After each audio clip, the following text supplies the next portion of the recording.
E sou feliz por ter cada um de vocês aqui conosco hoje. Saiba que você faz parte dessa história que está sendo construída, assim como o livro de Atos dos Apóstolos. E nós estamos estudando ele toda quarta-feira, por isso. É o relato de uma história que foi vivenciada pela igreja primitiva. E terminou ali o que foi escrito, mas a história da igreja no âmbito espiritual e na história da humanidade continua sendo escrita. E eu e você fazemos parte da história da igreja, amém ou não amém? E queremos, como igreja chamada On Grace, fazer diferença nessa cidade e onde Deus nos colocar. Não para ser mais uma igreja, mas sim para ser marcada pelo aquele símbolo. Bota lá, Gilmar, o símbolo da igreja. Nós não tínhamos uma marca, tínhamos um nome, On Grace. Mas agora, quando as pessoas veem esses 3 tracinhos, se você viver isso aqui exatamente, elas vão saber que ali se representa o Pai, o Filho e o Espírito Santo. Amém? Me diga assim: o Pai, o Filho e o Espírito Santo. O Pai, porque nós aqui entendemos que de fato temos um Pai. Ninguém aqui é órfão, não importa se você perdeu o seu pai biológico, não importa se você não viveu uma história como Deus gostaria que fosse, com o seu pai biológico. Depois que você entregou a sua vida a Cristo, você recebeu de fato um pai para todo sempre, amém ou não amém? É o nosso pai. Um filho, porque de fato o filho nos reconciliou com o pai, o filho pagou o preço que nós não poderíamos pagar, um filho fez aquilo que o pai esperava que os seus filhos vivessem. Então Jesus nos reconciliou com o pai, e assim como Jesus é filho, de fato nós somos filhos adotados, e nosso espírito clama: Abba, Pai, dentro de nós, porque nós temos um Pai e temos comunhão com o Pai por meio do Filho Jesus Cristo, amém ou não amém? Diga assim: eu também sou filho. Diga assim: eu tenho um Pai e eu sou filho dele. Parece uma redundância, mas não, faz um sentido para quem entende o espiritual. E o último traço fala do Espírito Santo, aquele Espírito que fala conosco, aquele Espírito que é derramado única e exclusivamente para a igreja. Quando nós anunciamos o Evangelho, nós falamos do amor do Filho, nós falamos do amor do Pai, nós anunciamos o Filho na pessoa de Jesus Cristo. Para quem não conhece o Evangelho, para quem não nasceu de novo, nós temos a obrigação de anunciar o Evangelho do Filho de Deus, a salvação em Jesus Cristo, para o povo da humanidade, aquele pelo qual está escrito em João capítulo 3, versículo 16, Deus amou o mundo de tal maneira que deu o seu único Filho, para que todo aquele que nele creia não pereça, mas tenha vida eterna. Fala de Jesus. Então pregamos para o mundo, diga assim: para o mundo. Para o mundo nós anunciamos o Filho, diga assim: para o mundo anunciamos o Filho. Só que para a igreja, a Bíblia nos faz entender que no dia, lá naquele dia onde revela no capítulo 2 de Atos dos Apóstolos, no dia de Pentecoste, da festa de Pentecoste, o Senhor derramou o seu Espírito para a igreja. Então, para o mundo nós anunciamos o Filho, mas para mim e para você que é a igreja, nós anunciamos o Espírito Santo de Deus, a presença e os dons espirituais. Eu quero lhe dizer que o céu está aberto, o véu foi rasgado e o Espírito já desceu. E se você crê como nós cremos, que Jesus morreu, ao 3º dia ressuscitou e está vivo à destra do Pai, o Espírito Santo também é para a tua vida, e Ele quer fazer milagres na tua vida, na tua casa, na tua família. Ele quer te encher de dons espirituais. Então nós somos uma igreja que não fala do Espírito Santo só na hora do batismo. Eu te batizo em nome do Pai, do Filho e do... Tem pessoas que nascem no Evangelho, mas só escuta do Espírito Santo na hora que vai batizar. Mas nós somos uma igreja que cremos que o Deus de Atos dos Apóstolos, da igreja primitiva, é o mesmo Deus da nossa era, é o mesmo Deus do nosso momento, e o Espírito Santo que movia-se lá, move-se hoje aqui no meio da igreja, amém ou não amém? Então faz todo sentido o símbolo da igreja ter o Pai, o Filho e o Espírito Santo. Diga assim: é um único Deus manifestar em 3 pessoas. Você não vai adorar 3 deuses, não existe 3 deuses, só existe um Deus. O único Deus que se manifestou na presença do Pai, se manifestou na pessoa do Pai. O único Deus que se manifestou na pessoa e na presença do Filho. E hoje estamos na era do Espírito Santo, onde o único Deus se manifesta na pessoa do Espírito Santo. Amém ou não amém? Senhor, obrigado pela vida dos teus servos que fizeram um trabalho maravilhoso, Senhor Deus, trazendo para nós de forma visível aquilo que nós muitas vezes não conseguimos ver. Em nome de Jesus, abençoa toda a equipe de mídia, em especial a vida de Gilmar e Priscila, que conseguiram retratar o sentimento que há na família On Grace, trazendo para nós, de fato, o sentimento de habitarmos em família, numa casa que foi feita para nós, porque nós somos a tua casa, e essa casa é para nós, Pai, em nome de Jesus, que tu possas abençoar a tua igreja, e a partir de hoje, mais do que nunca, que o poder do teu Espírito Santo seja derramado em nosso meio, e nós possamos viver, sentir e manifestar a glória do teu poder. Pai, em nome de Jesus, é o que eu te peço e te agradeço. E a igreja diz: amém. Glória, glória e glória, hein? Vamos abrir a palavra de Deus? Abra aí, Romanos, capítulo 3.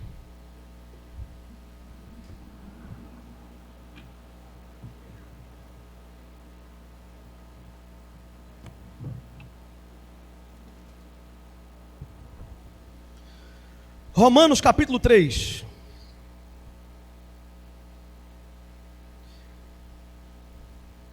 Do versículo 21 ao versículo 26.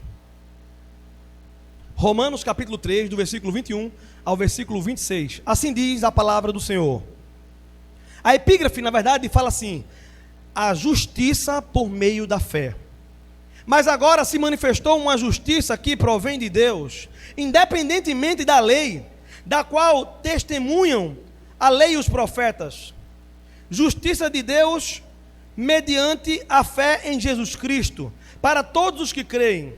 Não há distinção, pois todos pecaram e estão destituídos da glória de Deus, sendo justificados gratuitamente por sua graça, por meio da redenção, diga assim, redenção, que há em Cristo Jesus, pois o ofereceu como sacrifício para propiciação, diga assim, propiciação, mediante a fé, pelo seu sangue, demonstrando a sua justiça.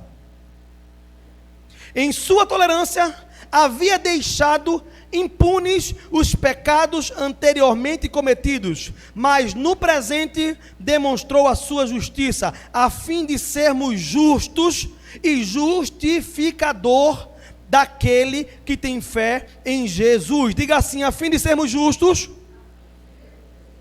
e justificador daquele que tem fé em Jesus.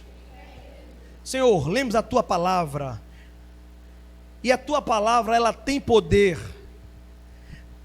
A tua palavra, ela tem poder porque ela é viva, e ela é mais penetrante do que espada alguma de dois gumes.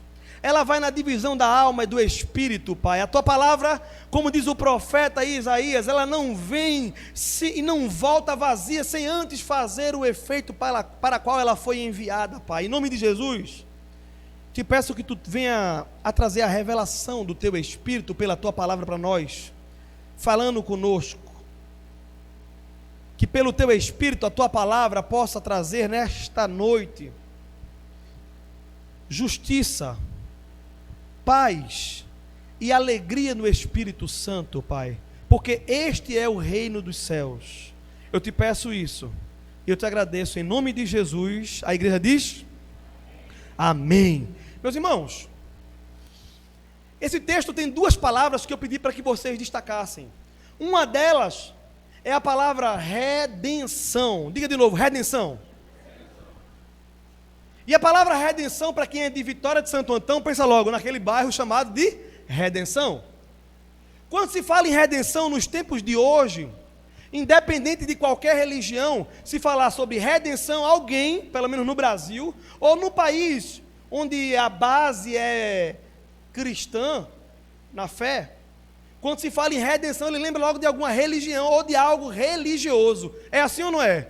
Porém, se eu perguntasse a você, que está assistindo essa mensagem hoje aí, ou a você que está aqui presencialmente, na maioria das pessoas a resposta seria vaga.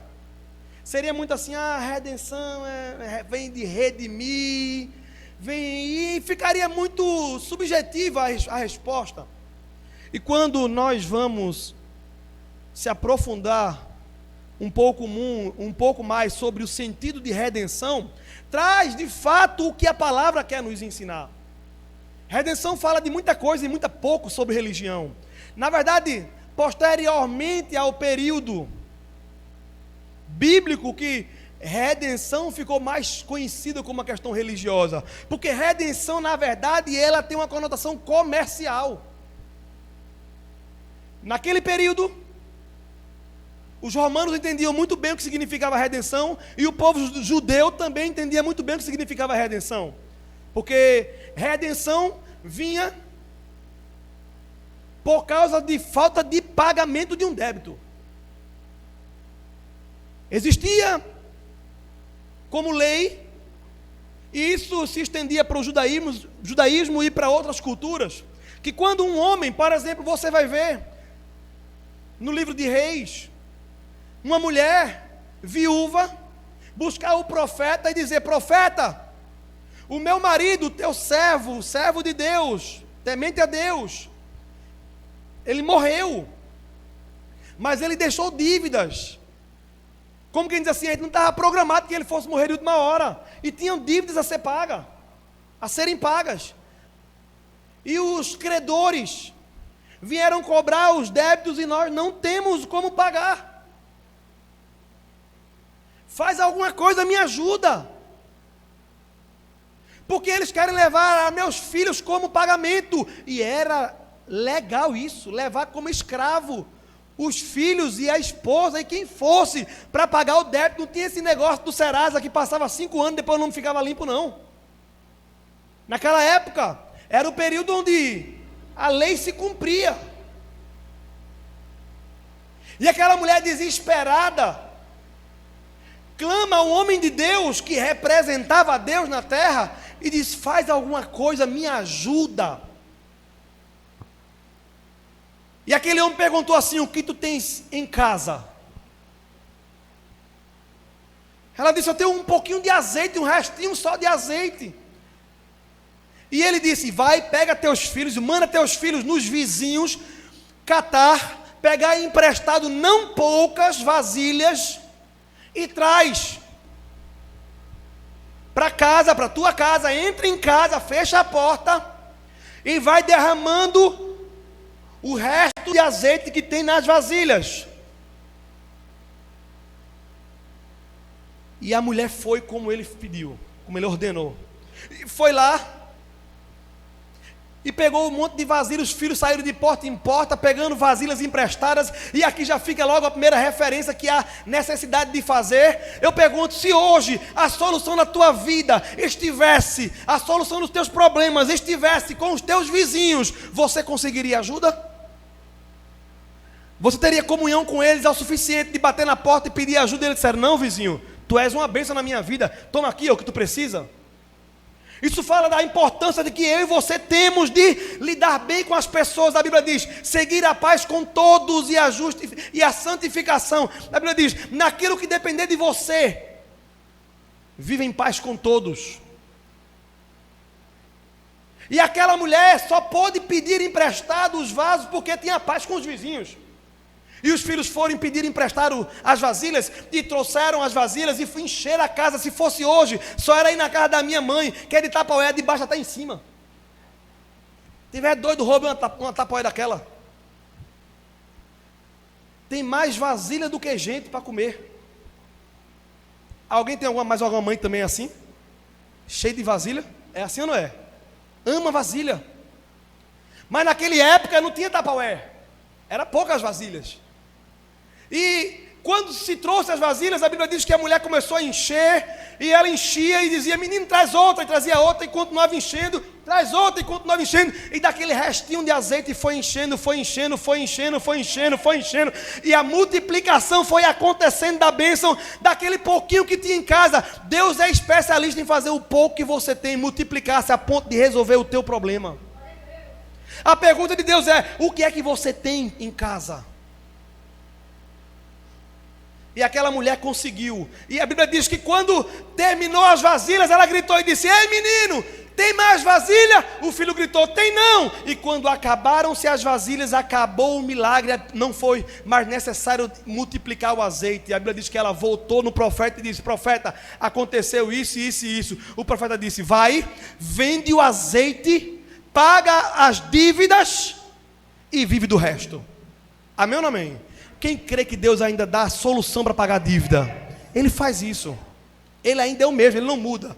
Só que aquela mulher, por pouco, não perdeu os filhos, porque era comum. Em outros casos, você vai ver pessoas sendo levadas como escravos. E existiam regras para a escravidão também.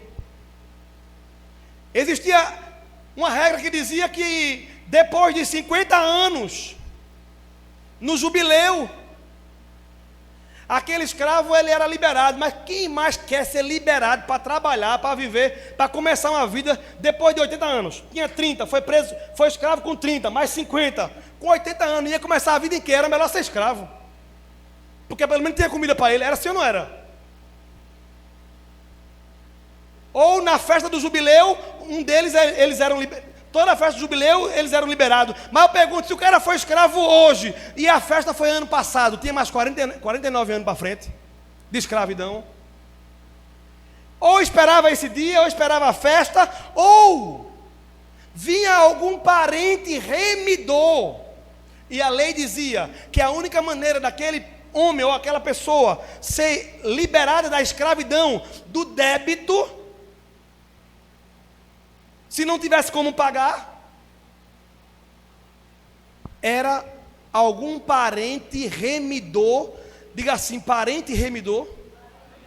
Algum parente que tinha muito poder, muito dinheiro, ir lá procurar o dono da fazenda, o dono daqueles escravos, e dizer assim: quanto é que ele deve? E mais ou menos assim, ele dizia: ele devia 100 mil reais, mas como faz tantos anos que ele está aqui, está atrasado, e ele não pagou, o débito é 1 milhão de reais. E não importava qual era a situação física, porque a pessoa não ia ser liberta, ela ia ser comprada. Diga assim: foi comprado. Era um senhor poderoso, que ia diante de outro senhor, e pagava e comprava aquele que já estava num preço muito mais alto. O acúmulo de juros era absurdo. Era juros compostos, era juro em cima de juro.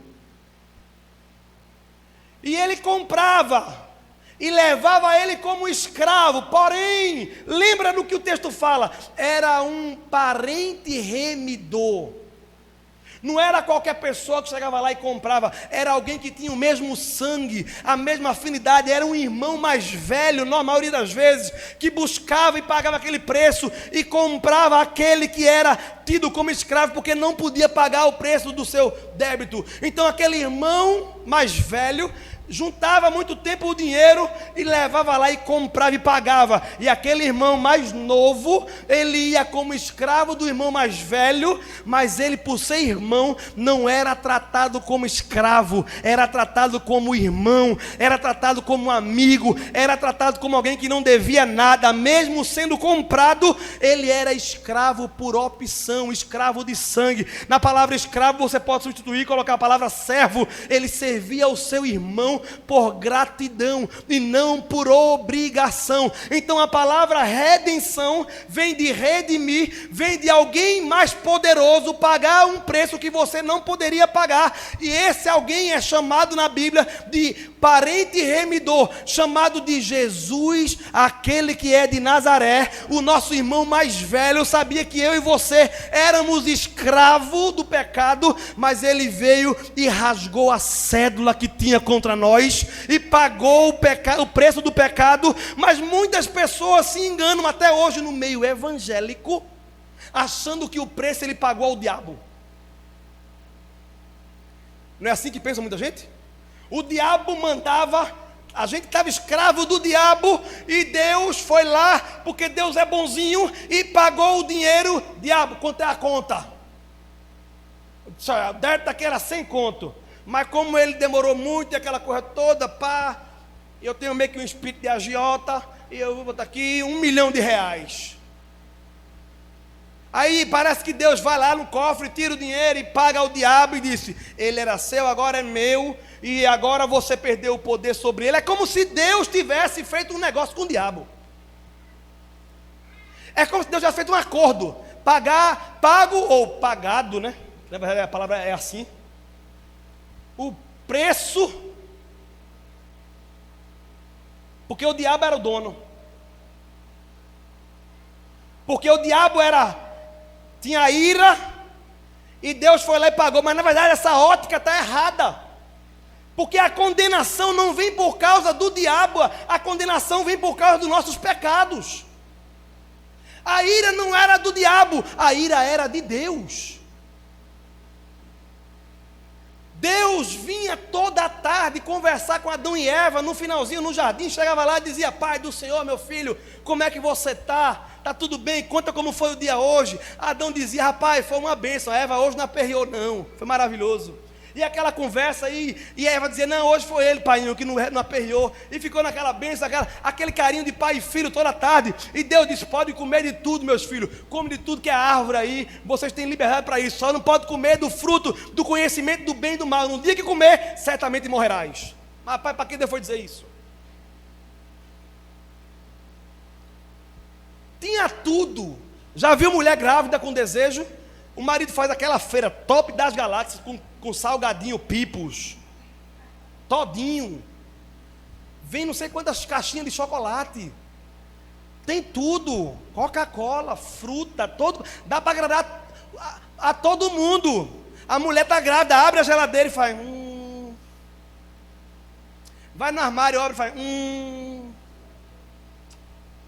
Nada enche os olhos dela, ela vai dizer: eu queria de madrugada um pouquinho de barro para comer. Esse barro, já viu isso? Aquele desejo louco que não tem nada a ver, não encontra em mercado nenhum. Outra ela diz: eu queria um melão japonês. Japonês não pode ser brasileiro não. Aquele desejo que mais ou menos assim aconteceu com Adão e Eva, principalmente com Eva, porque foi ela que saiu, olhou tudo, e a Bíblia diz que ela olhou para o fruto do conhecimento do bem e do mal. O capeta chegou, incorporado ali. Eu digo que é a primeira incorporação, a primeira sessão espírita, foi quando o espírito do diabo incorpora numa serpente e fala pela boca da serpente. Vê que negócio. E naquela hora, falou o demônio na boca da serpente, e a serpente disse: Pai do Senhor, Eva. Eva disse: oxe, que negócio é esse? Fosse eu, tinha corrido, irmão, já pensou? Um dia, quando eu era adolescente, eu fui com uns amiguinhos lá para o agro, Bica do Progresso, na verdade. E a gente ia fazer trilha a pé, andar por dentro dos matos. E minha mãe e meu pai tinham comprado daquele liquijar. O povo mais antigo sabe o que é que eu estou querendo dizer. Era uma propaganda que tinha, e compraram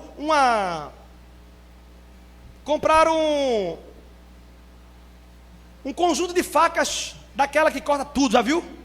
Que diz que corta pedra, corta ferro, corta aço, corta tudo. E eu peguei escondido uma faquinha pequenininha daquela que cortava tudo e levei. Botei no saquinho um pouquinho de sal e levei nas costas a faquinha e um pouquinho de sal para a gente ir comer manga verde. Alguém já comeu manga verde aqui? A boca enchia d'água. E a gente foi para dentro da Bica do Progresso para poder. E eu sempre fui muito ousado, né? E eu peguei uma faca, peguei uma manga, joguei a manga para cima assim. E peguei a manga e peguei a faca e tome, bem rápido. Parecia seda.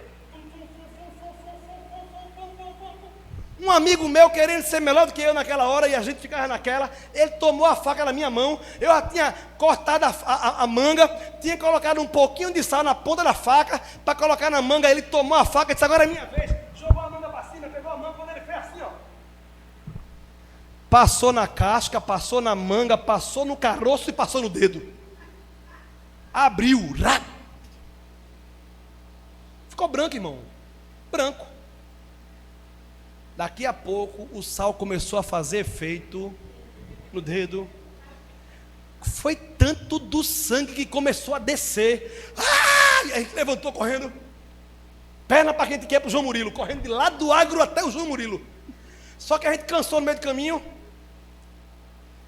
E de repente tinha um cavalo, e a gente nervoso. Eu tirei a camisa, era branca, ficou toda vermelha, com o sangue dele enrolado.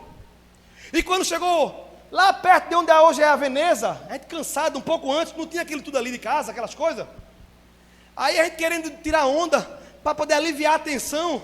Aí tinha um cavalo, e eu gosto de falar com todo mundo, né? Você sabe como é que eu sou. Aí eu vi o cavalo, eu falei, e aí cavalo? Oi cavalo. O cavalo estava comendo, irmãos. O cavalo olhou para lá assim, ó, e fez, oi. Homem, o cavalo fez um barulho que parecia oi. Menino, quando a gente parou, que eu falei, oi cavalo, que o menino ia tirar onda, o cavalo virou e fez, oi. A gente correu, pensa, irmão, a carreira, com medo, porque na mente da gente era um fantasma falando na boca do cavalo. Coisa de menino, sabe como é que é? A mente muito imaginária, imaginação fértil. E naquele momento Eva viu a serpente falar, em vez de bater o pé, correr, não, foi conversar com a serpente. E a serpente enganou Eva, e Eva pecou. E a Bíblia diz que Deus tinha falado, e o que Deus fala, Ele cumpre. Diga assim, o que Deus fala, Ele cumpre. E isso muitas vezes você tem pelo lado bom, mas tem um lado ruim da história, irmão. Tem uma promessa que Edson falou aqui hoje, muito boa. No mundo tereis aflições. Quem crê nisso? Quem quer isso? Ninguém. É ou não é? A gente quer a bênção, mas é uma promessa. Ele disse, você vai ter aflição. Você dizendo amém ou não amém, vai ter aflição, irmão. Deus falou, se cumpre. E naquele dia ele disse, se você pecar, morrerá. Se você comer, morrerá. A Bíblia diz em outro texto que o salário do pecado é a alma que pecar certamente morrerá, irá encontrar-se com a ira de Deus. Só que Deus não projetou o ser humano para a morte. Deus projetou o ser humano para a vida eterna, para viver eternamente com Ele na glória. Amém ou não amém? E Deus, Ele não é pego de surpresa jamais. A Bíblia diz na Escritura Sagrada que o Cordeiro de Deus foi preparado antes da fundação do mundo, antes do mundo ser preparado, antes de Eva ser criada, antes de Adão ser criado, antes do pecado cair, antes do diabo cair, antes de tudo, Deus preparou para si o Cordeiro. Deus estava ligado já, irmão, que ia ter uma queda. Deus não é pego de surpresa. O pastor foi feliz quando falou assim, você confessa seu pecado, mesmo que ele já saiba. Ele já sabia, irmão, que você pecou. Ele sabia que você ia pecar. Imagina que você pecou. Só que é dele de dar a nós o direito, é dele de dar a nós a obrigação, é dele, a escolha dele de dar a nós a opção de falar, de confessar, de colocar para fora. A psicologia fala sobre isso hoje, que quando você confessa, quando você fala, dentro de você há algo que vai acontecendo até quimicamente no seu organismo. Só que quem é crente já sabe que quando você confessa a Deus, o que acontece não é químico, é espiritual. Há perdão de pecado. Então a redenção era justamente porque o homem era inimigo de Deus. O homem passou a partir daquele momento viver com uma espingarda apontada para o céu e atirando contra Deus. Deus querendo se aproximar do homem e o homem querendo se afastar de Deus em seus pecados.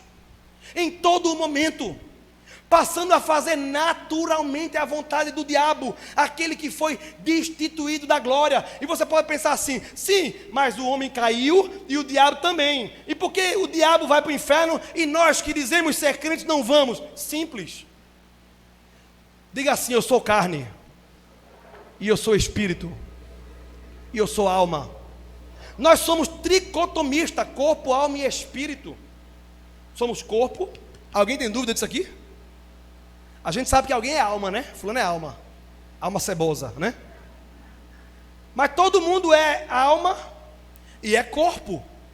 Mas quando nasce novamente, quando entrega a vida a Deus, pela fé no Filho de Deus, ele tem um novo nascimento, ele deixa de ser carne e alma, e ele passa a ser carne, alma e espírito vivo. A Bíblia diz que ele tem um novo nascimento, o seu espírito que liga a Deus é nascido da água e do espírito. É necessário nascer de novo por isso, porque o diabo já é espírito. Para nós temos oportunidade de se arrepender e nascer de novo, mas o diabo já tinha seu corpo glorificado, para ele não haveria mais possibilidade, porque a Bíblia fala que Deus é eterno e tudo que Deus faz é eterno. Diga assim: tudo que Ele faz é eterno.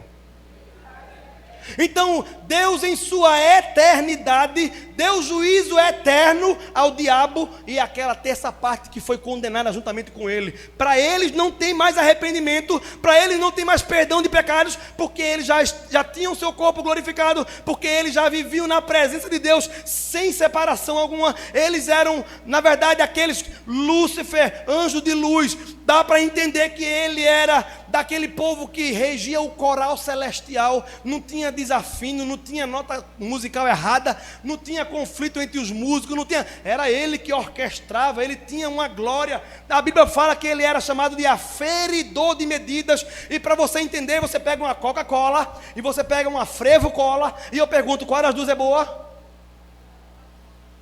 Só o desviado vai dizer Frevo, irmão. O crente vai dizer, se for de vidro, a Coca ainda é melhor. Não é assim?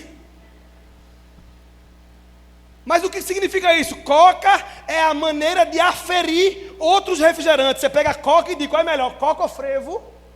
Qual é melhor, Coca ou Pepsi? Qual é melhor, Coca ou Rochedo? Coca, irmão. Aferir, você pega o que há de melhor para escolher e comparar com outras coisas. O diabo, ele era tido como aferidor, ele estava à frente, depois de Deus, ou a trindade em si, era logo ele em sua glória, ele era o aferidor, era glorioso, mas ele decidiu assentou em seu coração o desejo de ser maior do que Deus. E ele já era espírito, e a condenação veio eterna. Mas nós não, nós nascemos na carne, nós nascemos com alma, nós nascemos já pecadores, e Deus colocou como lei que o homem que fosse redimido, o homem que fosse comprado pelo sangue do Filho de Deus, este iria nascer novamente e teria a oportunidade de, por nascer no Espírito novamente, eternamente viveria com Deus no céu, onde ele estivesse. Então, aquela condenação que é eterna para aqueles que desobedecem a Deus, porque o inferno não foi feito para o homem, o inferno foi feito para Satanás e os seus anjos caídos, mas a Bíblia diz que aqueles que seguem o caminho do diabo, juntamente com eles, terão a mesma recompensa eterna. Mas aqueles que andam e vão atrás daquele que é o Filho de Deus, Jesus de Nazaré, juntamente com Cristo, terá a recompensa eterna no céu para sempre, na presença gloriosa de Deus. Então, remissão é ser comprado por alguém que não devia, mas que decidiu, eu vou pagar o preço, porque Deus é justo. A Bíblia diz que todo aquele que pecar, certamente morreria, sim ou não? Então o texto fala que aqueles que não foram condenados, que viviam em pecado, olha o que diz aqui no versículo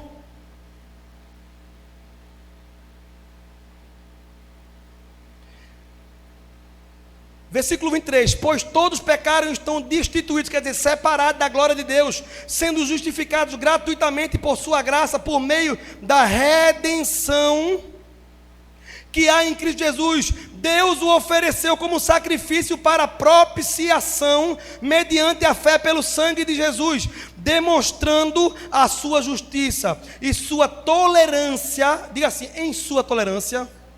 Irmão, Deus é tolerante. Tolerar não é prazer. É assim, eu tolero fulano. Sabe como é que é? Eu vivo com fulano porque eu tolero. Não é que eu goste. É que eu vou dando corda. Eu vou deixando até ver se ele se arrepende. Então a Bíblia diz: em sua tolerância havia deixado impunes os pecados.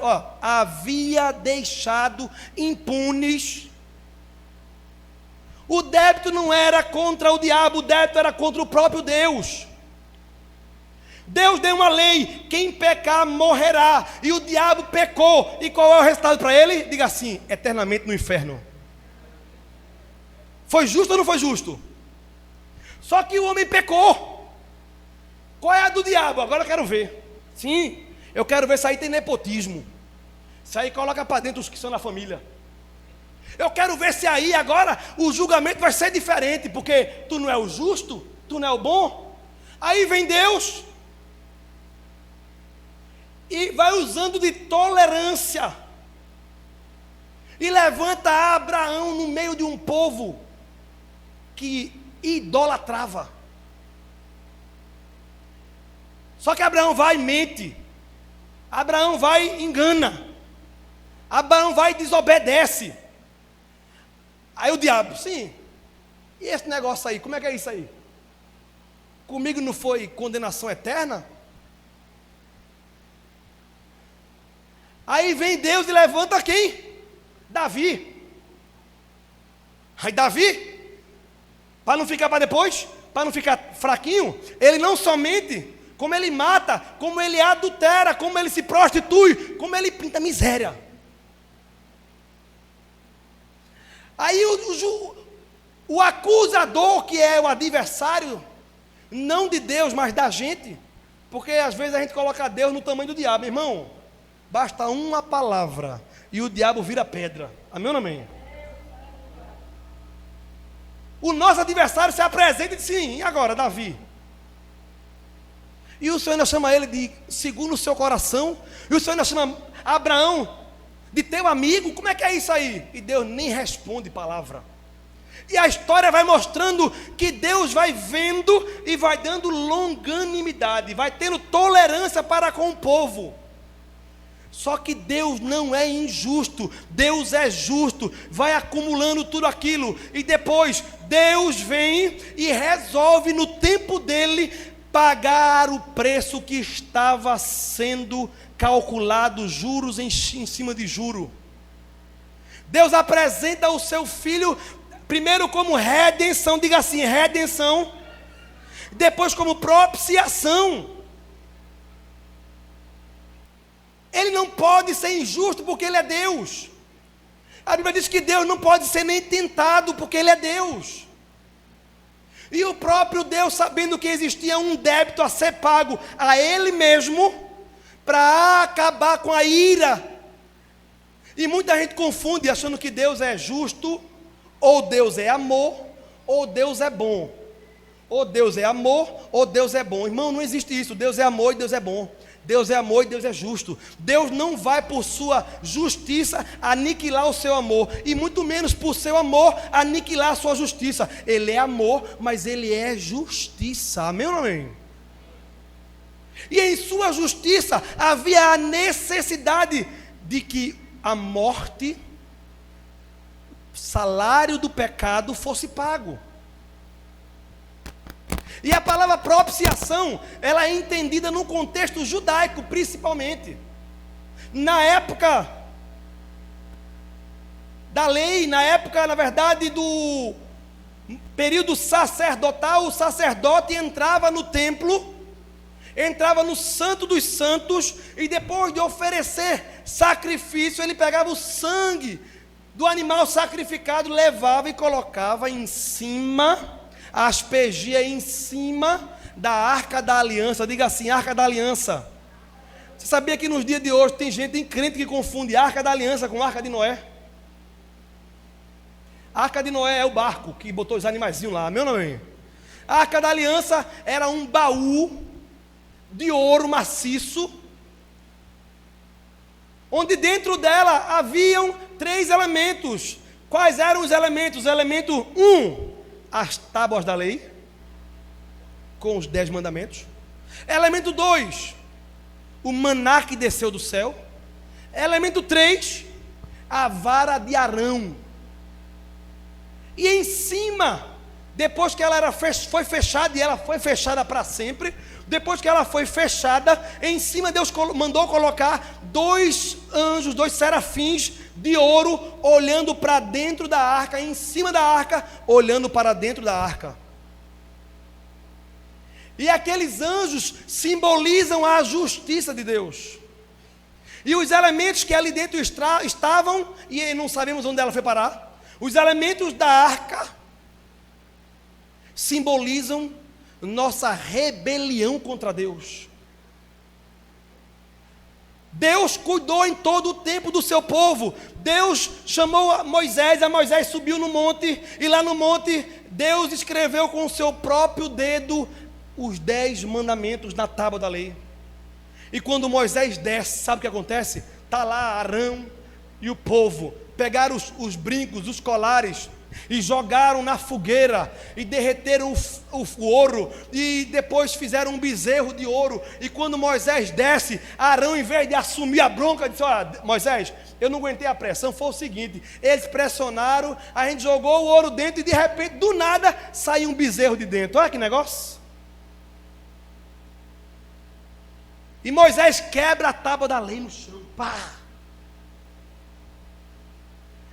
E Deus depois manda guardar a tábua da lei, restaurar a outra tábua da lei lá na Arca da Aliança. Em outro período,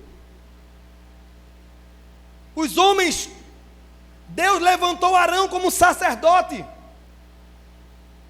Só que os homens das outras tribos disseram assim: não, nós não reconhecemos só Arão como sacerdote. Nós temos da nossa tribo, e são 12 tribos, e Arão era da tribo de Levi. Nós queremos também ter sacerdote da nossa tribo. E foram questionar. Então Deus falou com Arão e mandou que com as tribos, todos eles colocassem uma vara, apresentassem a vara, uma vara quer dizer um cabo de vassoura, para você entender, um pedaço de pau, e colocassem nessa vara o nome da tribo, tribo de Judá, tribo de Levi. Amém ou não amém? As 12 tribos. E o povo havia rejeitado Arão como sacerdote. E Deus disse: será o sacerdote de vocês aquele cuja a vara florescer. Irmão, dá para nascer uma planta, dá para nascer uma flor, uma folha de um cabo de vassoura? Não dá. E as 12 tribos colocaram o nome nas varas, e a vara que floresceu, a vara que ainda morta, começou a ter vida e começou a sair um ramo de flor, de folha, foi a vara de Arão, da tribo de Levi. E todo o povo teve que reconhecer que a vontade de Deus de fato era que Arão fosse o sacerdote, aquele que representava a Deus, aquele que levava o pecado dos homens diante de Deus em sacrifício.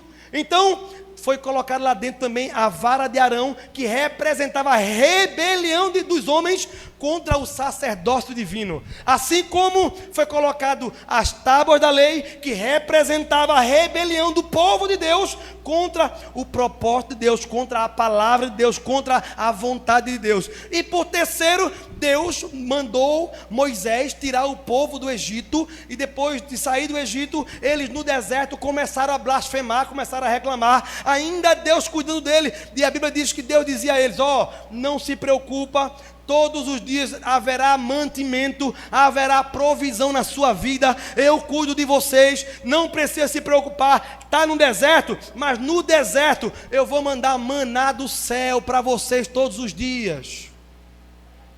E a Bíblia diz que Deus orientou e disse: diga ao povo, Moisés, que o povo todos os dias vão lá e tire a comida necessária para aquele dia.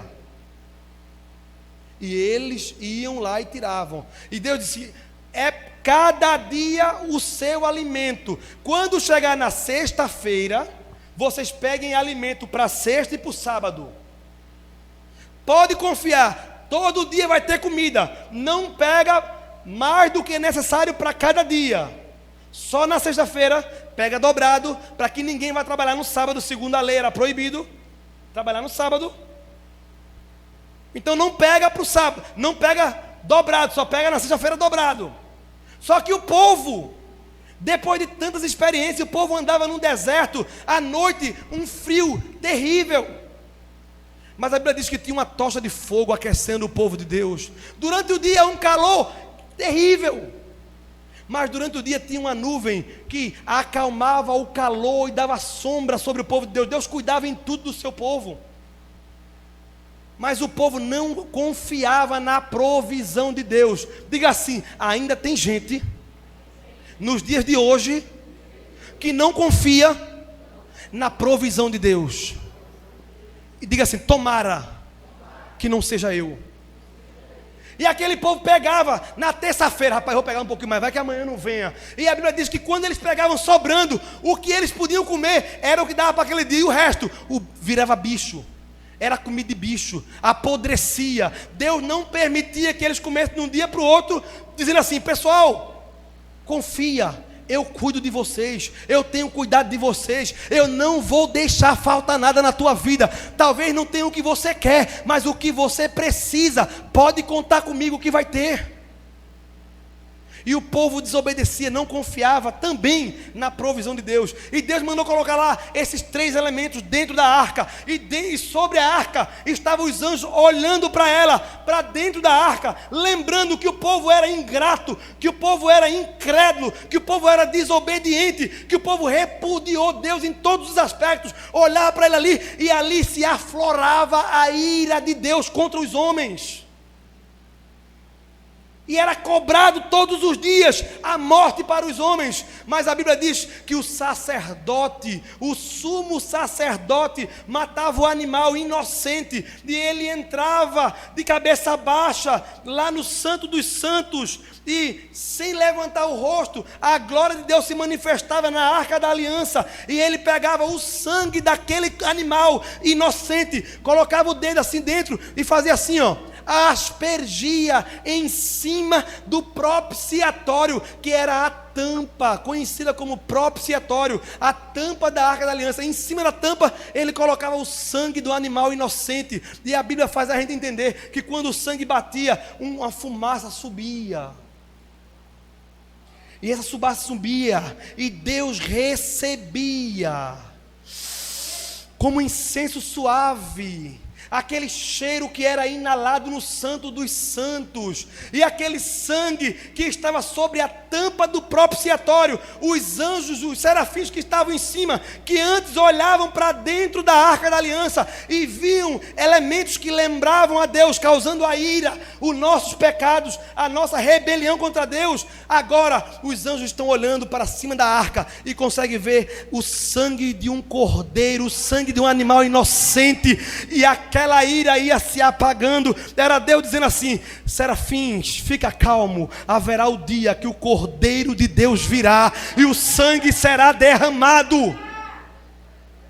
E passa-se os anos, e muitos anos se passam, e ali Deus faz, através do apóstolo Paulo, essa linda revelação, que o próprio Deus levantou-se e mandou o seu Filho para redimir, para pagar o débito e para propiciar. E a palavra propiciar quer dizer fazer favorável. É desfavorável o relacionamento do homem pecador com um Deus santo, mas Jesus vem no meio, derrama o seu sangue, e o sangue de Jesus tem poder para purificar o homem de todo pecado. Oh, glória a Deus! O sangue de Jesus tem poder. E a propiciação não foi algo para pagar o diabo, foi Deus dizendo: eu sou justo, nem o diabo, nem o homem, nem ninguém pode me acusar de injusto. Eu disse que morreria, eu mesmo morrerei, eu pagarei o preço. Oh, glória a Deus! Ele pagou o preço, ele pagou o preço, ele pagou o preço. Ele é a propiciação, ele é a própria remissão. O sangue de Jesus. Muitas vezes Tem pessoas que falam, não, o sangue de Jesus tem poder. Tem até uma música que fala, o sangue de Jesus tem poder, tem poder, tem poder. Já viu? Na verdade, o sangue de Jesus tem poder e não é para brincadeira não. O sangue de Jesus é o motivo pelo qual eu e você não estamos condenados eternamente com o diabo, porque o sangue do Cordeiro, aquele que apareceu em Jerusalém, e João Batista estava batizando, e de repente ele olhou na beira do rio, e ele viu Jesus e disse, eis aí o Cordeiro de Deus, que tira o pecado do mundo. Oh, glória a Deus. Ah, irmãos, é o sangue de Jesus que tem poder.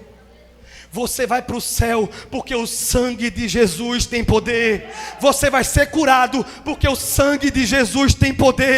Você vai ser redimido porque o sangue de Jesus tem poder. É o sangue de Jesus tem poder. Pastor, eu acredito nisso. Só que dentro em mim existe uma luta da carne com o espírito. E eu quero acertar e muitas vezes eu erro. E quando eu penso que não, eu me pego cometendo um erro, um deslize. É mais ou menos com o que esse tapete está querendo fazer comigo, me derrubar. Dei Deus que eu ajeito ele aqui, ó. Estou arretado com ele já. Quer me derrubar? O pecado na vida do crente é assim. O pecado na vida do crente não é um chão que é natural que esteja lá. O pecado é algo que é colocado no meio de nós, que é feito para nos derrubar, mas não é algo arraigado em nós. É algo que está com os dias contados para nunca mais te derrubar. O pecado na vida do crente é ele andando de repente, sem querer, ele tropeça em algo. E quando ele tropeça, o crente que tropeça, ele tropeça já caindo de joelho, dizendo, Senhor, eu caí, tem misericórdia de mim. Aí a Bíblia diz, se confessares os vossos pecados, Ele é fiel para vos purificar de toda a injustiça. Oh, glória a Deus. Glória a Deus. Pastor, é para todo mundo? Abra aí 1 João, primeira epístola de João. Primeira epístola de João, capítulo 2.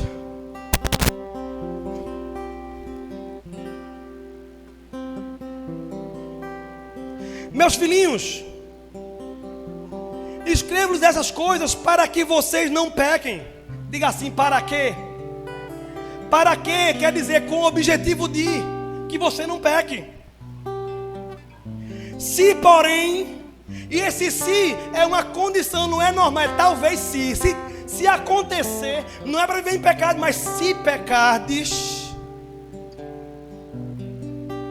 porém, se pecar, temos um intercessor junto ao Pai, Jesus Cristo, o justo. Ele é a propiciação pelos nossos pecados, e não somente pelos nossos, mas também pelos pecados do mundo todo. Sabemos que o conhecemos se obedecemos aos seus mandamentos. Aquele que diz eu o conheço, mas não obedece os seus mandamentos, é mentiroso, e a verdade não está nele. Mas se alguém obedece a sua palavra, nele verdadeiramente o amor de Deus está aperfeiçoado. Desta forma sabemos que estamos neles. Aquele que afirma que permanece nele deve andar como ele andou. Ei, ele foi levantado antes da fundação do mundo. Você não tinha nascido, mas o Cordeiro de Deus já existia. Você não tinha pecado, mas o sangue já tinha sido ofertado. Você não consegue surpreender a Deus. Deus é que é a surpresa na minha e na tua vida. Quando você vem com a fuba, Ele já vem com cuscuz cheirando, pronto para mim e para tu. Quando você vem dizer, Senhor, o que fazer? Ele disse, eu já fiz, tão somente crê no meu filho. É crer. O que eu preciso fazer? A obra é crer. Se creres, verás a glória de Deus. O sangue foi derramado por todos. Por todos, pastor? Sim, por todos. Mas a salvação é para o que crê. O sangue foi derramado pela humanidade porque Deus amou o mundo de tal maneira que deu o seu Filho. Mas a resposta é: para aquele que nele crê, não pereça, mas tenha vida eterna. Eu quero lhe dizer que talvez você esteja aqui hoje debaixo da acusação do diabo ainda, da acusação do pecado, do poder do pecado. Mas nesta noite, a Bíblia diz em Romanos que pela fé, a fé vem pelo ouvir, e ouvir pela palavra. Você ouviu a palavra de Deus, o Espírito Santo operou em teu coração, e se você crer nesta mensagem, nessa palavra, e receber Jesus como Salvador, o sangue de Jesus vai purificar de toda a injustiça, e não haverá mais condenação. E quando tudo se acabar, quando a trombeta tocar, o teu nome será chamado, e você irá entrar nas mansões celestiais, e a Bíblia diz que Ele mesmo enxugará do teu rosto toda lágrima. Não haverá mais condenação, não haverá mais choro, não haverá mais pranto, porque as coisas velhas se passaram e tudo se fez novo em Jesus. Você quer? Quer o toque do sangue de Jesus na tua vida? Quer ser visto como justificado? E a palavra justificado não parte de você, parte dele. Aquele que justifica o pecador por amor dele. Justificado quer dizer, você merecia a condenação, mas alguém pagou o preço e fez justiça por você, por amor a você, se colocou no lugar de culpado. A culpa é dele, mas eu paguei. Se eu paguei, ele está livre por amor de mim. Oh, glória a Deus. Pastor, e se eu pecar amanhã? Ei, você não tem que trabalhar por medo, tem que trabalhar por amor. Você não tem que fazer por medo, tem que viver por fé. A Bíblia diz, quando você recebe a Cristo, Ele diz, eu não vou dar mais a você um espírito de covardia, mas um espírito que clama, Abba, Pai. Os pecados que você cometeu foram perdoados na cruz do Calvário para quem recebeu. Os pecados que você cometeu hoje, se você confessa, serão perdoados pelo nome de Jesus. E se você cometer amanhã e confessar, será perdoado porque Ele já pagou o preço. Tem alguém em nosso meio que sabe que existe ainda a ira, mas hoje quer receber a justificação pelo sangue de Jesus? É só levantar a mão. Você quer entregar a sua vida a Jesus? Fica de pé, igreja. Fica de pé. Fica de pé.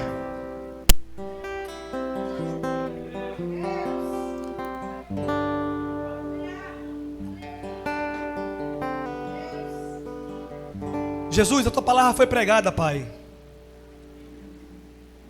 Eu tenho certeza que foi do teu Espírito essa mensagem. Pai, em nome de Jesus, o teu Espírito Santo é que convence o homem do pecado, da justiça e do juízo. Eu não tenho poder para isso. Pastor Antônio não tem poder para isso. Mas o teu Espírito está aqui para dizer que ainda há sangue de Jesus com poder. Tem alguém que quer entregar a sua vida a Jesus e nascer de novo hoje? É só levantar a tua mão e daí, onde você estiver, vamos orar por você. Não se constranja. Você não está recebendo uma igreja, você está recebendo a salvação na pessoa de Jesus. Alguém quer entregar a sua vida a Jesus? Só levantar a mão para eu ver. Glória a Deus. Glória a Deus.